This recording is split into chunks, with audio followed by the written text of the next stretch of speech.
What's going on, people?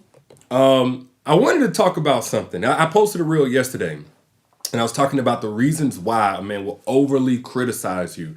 And I did not know so many of y'all dealt with this. So let me go deeper into this because there's more reasons. Of course, everybody says, well, if he's criticizing you, that means he's cheating. And he might be. He might be doing something messed up or whatever, and he's trying to flip the tables on you. But it goes deeper than that, especially if you're in a relationship with this guy. You know, you didn't just start out, y'all, 6 months or more in, like a real like investment in, or if you got kids or whatever. So let's just go into it. First off, when you're dealing with a guy who's overly critical, I'm not talking about a man who's holding you accountable, a man who is bringing you to your attention that there's some things you can do better. So here's a healthy example of a man who's criticizing you. If he says, you know what?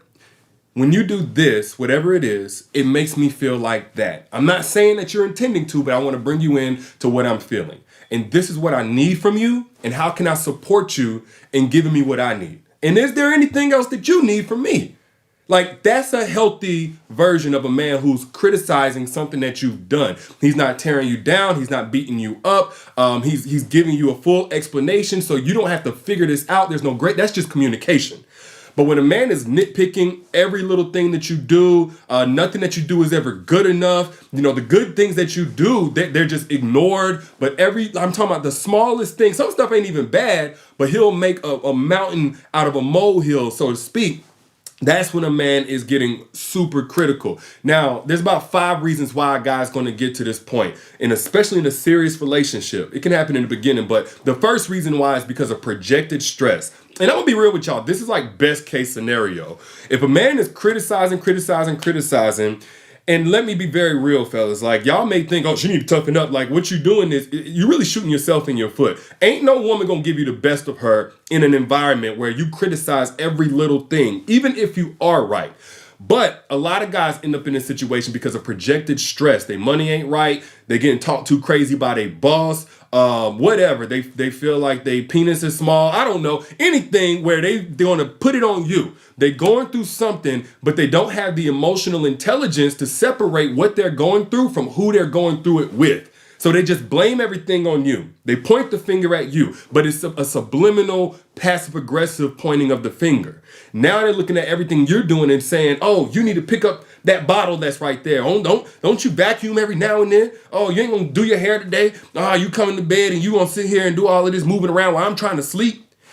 On a subconscious level, they're starting to blame you for what they're really stressed out about. And this is where, as a woman, because I want to give you guys how to deal with it, this is where, as a woman, you got to have boundaries. You don't need to engage and start arguing back and forth with a guy who's doing something like this. Honestly, all you're going to do is feed the flame without getting anywhere. You're just going to feed the flame of stress without getting anywhere. And he gets to blame you even more. Oh, she can't take accountability. He needs to have emotional intelligence. You need to have boundaries, and you need to communicate those in terms of, hey, I'm here to support you, but I'm not here to be your emotional punching bag. If you want to talk about what you're going through, we can both work as a team to help, just manage this whole situation. I can't fix it, but I am here to be a listening ear. But you're not going to talk to me crazy. You're not going to do me any type of way because you're going through something. That's not what it means to be a ride or die. And if it was, I ain't trying to be no ride or die anyway. All right. Second reason why a guy will criticize every little thing that you do is because he's fighting demons. He's fighting demons. And a lot of y'all don't believe in demons. Oh, that's too spooky, too weird or whatever. Let me tell y'all something, man. Demons is real. Matter of fact, I want to know who I'm talking to. Put I down in the chat right now if you believe that demons are real. If you believe that a person can be fighting spiritual battles and like just by coming in their presence, you can tell, you can feel that something ain't right. And if you're not careful, because you stand in that presence too long, they can start making that your spiritual battle. Now they can start messing up your life. This is what happens when a lot of times you have sex with a guy. Everything in your life was cool. Your mental health was pretty decent, nothing crazy. But then after you start getting sexually engaged with this guy, all of a sudden, you confused about life. Your emotions all over the place. It feel like you're on your period and you ain't on your period. You know, you got fears you didn't have and stuff like that. Your friendships start getting affected. Your money going up and down. A lot of times it's not that you got a STD, but you did get an STD. You got a spiritually transmitted a demon.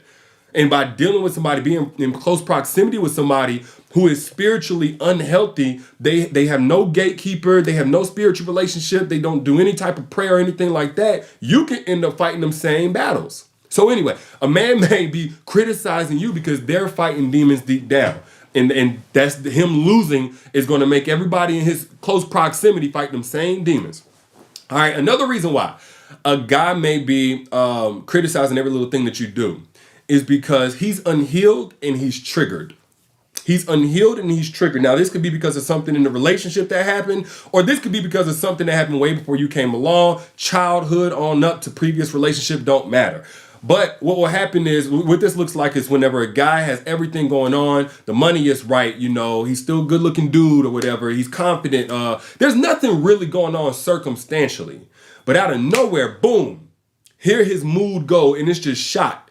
And again, this could be a wound from his mommy or his daddy. This could be somebody brought up his ex. This could be something like he lost a family member and he's grieving and something picked at that wound. Something, reminded him of that.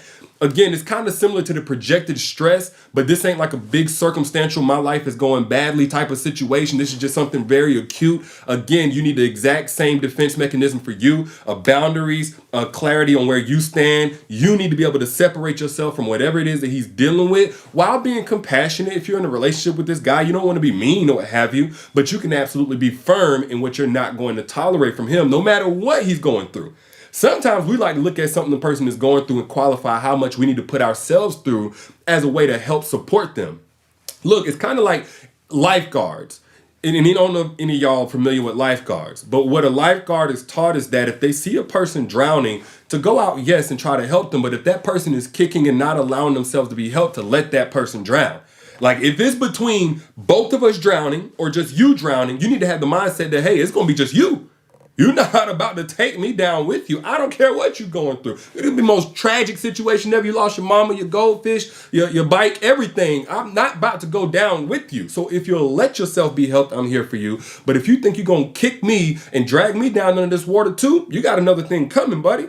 Anyway, another reason why a guy may criticize you overly so, with no productive or constructive end goal to the criticism whatsoever, is because of projected guilt. Now, this is kind of what I talked about yesterday. And this is where a guy knows, even on a subconscious level, that he's doing you dirty. He knows that, or he's dealing with the paranoia and the guilt from doing something behind your back. And so what he'll do is project that guilt onto you. And what happens here is he kind of evens the scales. And I talked about this before, but people don't like to do somebody dirty who they know is innocent and doesn't deserve it. Even the most horrible person. If you talk to somebody who does somebody dirty, they always have a rationale that allowed them the conscience, that allowed them the space mentally to feel like they were ethically right to do that person messed up. They did this, or everybody goes through it, so why not them? It's unfair to whatever. So what a guy will do is criticize you as a way of like making you believe that you're the bad person, or trying to find things to support the notion that you're a bad person so he doesn't feel as guilty as what he does. Not to mention, it's hard for guilty people to trust anybody, because if they can't be trusted, like if they're able to fool you, you may be doing something that's fooling them. That's a whole nother conversation though. But yes, projected guilt. He could be whether cheating or just betraying you, stealing from you, knows that he does not want to marry you or be in a relationship with you, but stringing you along, but your heart is eating at his conscience. Like your spirit, your energy is not allowing him to sleep peacefully at night. You're too doggone good to him. You're too giving. You're too nurturing. And so as he sees these things, he's exposed to these things, it's hard for him to ignore it. So since he can't ignore it, what he's going to try to do is get a mountain of evidence that's going to be contrary to what's clearly real about you, your good heart and your selflessness and everything that you're doing to love this man. He's going to try to get something else. Oh, you don't take care of yourself, so that's a disrespect to me. Oh, you had a long day and now you shutting down on me. You rejecting me, whatever it is. And all of it's coming from projected guilt. He knows that he's doing you dirty. He knows what he's doing to you or behind your back that you don't know about. And this is how he makes himself feel good so he doesn't feel like he's this horrible person. Now, there's one more reason why And it's similar to the one I just talked about, but it's worse. And this is what you'll typically see with a narcissist. So we don't want to look at everything that a person does that's negative or hurtful and say narcissist, but this is absolutely where we want to be real about it. This is narcissistic. When a person will try to manipulate you, and what they'll try to do is break you down spiritually, morally. And what they want to do is kind of recreate the idea of yourself that you have so that you're more tolerant to what they're doing. This ain't even just projected guilt. This is straight up a person trying to get you dependent on them for love and validation by way of taking away whatever it is that you came in a relationship with. So now they're the source of what's right or wrong. They're the source of if you're good enough or worthy or accepted. And this starts off as like this person's knight in white shining armor, hooks you, you know, the most beautiful person you ever came across, the chemistry is there, et cetera, et cetera. And so you validate them, you put them on this pedestal, and you put what you guys have on this pedestal. And now that becomes their leverage and their power, right? And so as they chip away at that, oh, we don't have the same chemistry or the same connection because you're doing this, blaming you for it, is supposed to put you in a position where you start grasping at straws, doing anything. Basically, you get into a performative lane to try and earn their love, right? And we all understand, you know, you always want to pour into the other person's cup and earn love and all that good stuff, but this is completely different. This is when you're basically trying to earn your worth. It becomes more than just about the relational love. It becomes love for yourself because now you don't even feel good about yourself with how much you're exposed to criticism and what you do wrong and what you can never do right. And what they'll do is occasionally throw you a bone.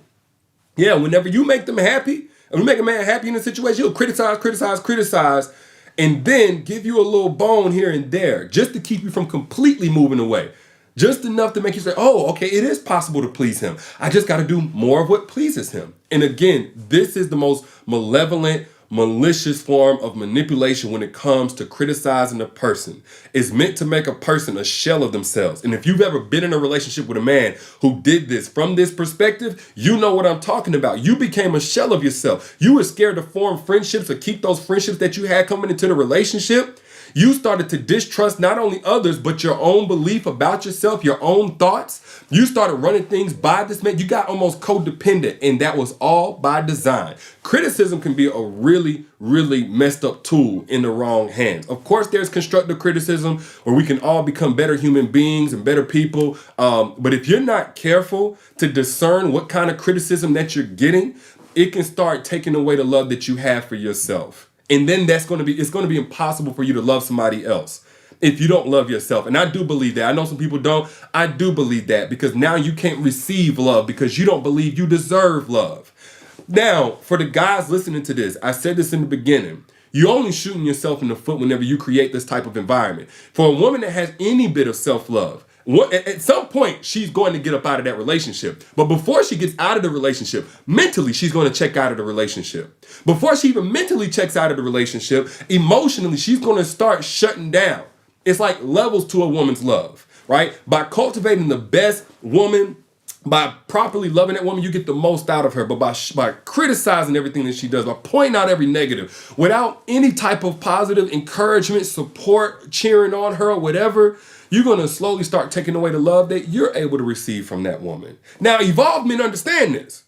Evolved men understand this. It's only the not just unevolved, immature, emotionally unintelligent, broken men that think that by criticizing a woman, they can keep some level of control. And, by defeating their woman, they can keep some level of superiority. No, you just end up with a defeated woman. And no defeated woman can love you the way that you want to be loved. A lot of times you probably don't even deserve love anyway if you're trying to defeat that woman. Now, ladies, if you have been in this situation, you're not trying to get into this situation, you need to be careful to make sure that you are attracting the right type of man. Of course, you're going to attract all types of men, so to speak, the good, bad, and ugly, but you can do things to attract higher tier, higher quality men on a character level. If you want more information on that, click the link that you see pinned down here in the bottom. Get access to the masterclass that I did called Secrets to Making Evolved Men Crave You. That will give you the strategies that's already helped thousands of women where I walk them through how to bring out more of the authentic you that attracts the best version of them. The best version. Hey, baby, my kids just came home. The best version of the man, and not just the best version of the man, because you can get the best version of a broken man, it's still gonna be a broken man. But the best types of men out there in terms of their intentions, the season of their life for a relationship, in terms of what they've already learned in previous relationships, what they've been taught, evolved men. If you want access to that, again, click that link or click the link that's in the caption whenever you back out. Moral of the story is this: be very mindful about the criticism. Not all criticism is bad, but if a man is overly criticizing you and it ain't really got nothing to do with you, even though he's pointing at you, you gotta know how to set that boundary. And if that boundary is not respected, you gotta know how to set that physical boundary and get out of his presence. He's creating a toxic environment. He may be a toxic individual. And if a toxic individual is in your presence too long, they're gonna create in you a broken individual. All right, but those are just my thoughts. Share this if you got anything from this conversation right now. Bless somebody else in your timeline who may be dealing with somebody who's criticizing them for every little thing. And if you're in the market for an evolved man, click the link that you see pinned down here and right here. Click that link, get access. The masterclass is free, right? It's free, so you don't have to pay anything, but it's only up for a limited time. Click that link right here to the masterclass, get access to Secrets to Make an Evolved Men Crave You. I'll let y'all be good. Peace.